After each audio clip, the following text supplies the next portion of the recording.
ជាមនុស្សស្រីបកាយខាងរកស៊ីទៅមកមុខគឺអត់គ្រប់គ្រាន់ទេត្រូវតែស្អាតឆ្លាតរឹងមាំហើយចំណាប់ចំនួនខាងចក្រានជើងឆ្នាំងទៀតទៅល្អ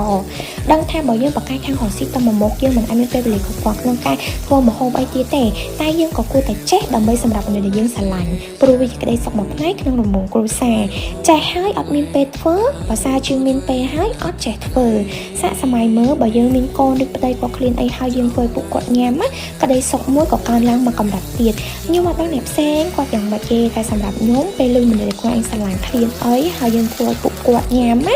ពេលដែលគាត់ញ៉ាំហើយគាត់អញញ៉ាំអារម្មណ៍នេះគឺជាក្តីសុខធំបំផុតសម្រាប់ខ្ញុំព្រោះពេលខ្លះយើងគិតថាមានលុយនឹងសប្បាយចិត្តតែពេលខ្លះលុយអាចទិញក្តីសុខមួយចំនួនបានទេព្រោះក្តីសុខខ្លះត្រូវយកបេះដូងនិងក្តីស្រឡាញ់មកបង្កើតអញ្ចឹងវីដេអូមួយនេះមិនមែនខ្ញុំប្រអាប់បងមកស្រីៗថាគាត់ចេះធ្វើម្ហូបទេណាតែជាអ្វីដែលខ្ញុំចង់ចែកម្លែកតែញ៉ាំអីក្រៅគឺជាក្តីសុខមួយផ្នែកតែក្តីសុខដែលយើងធ្វើឲ្យមនុស្សខ្លួនឯងស្រឡាញ់ដោយផ្ទាល់អារម្មណ៍ពីរហ្នឹងគឺខុសគ្នា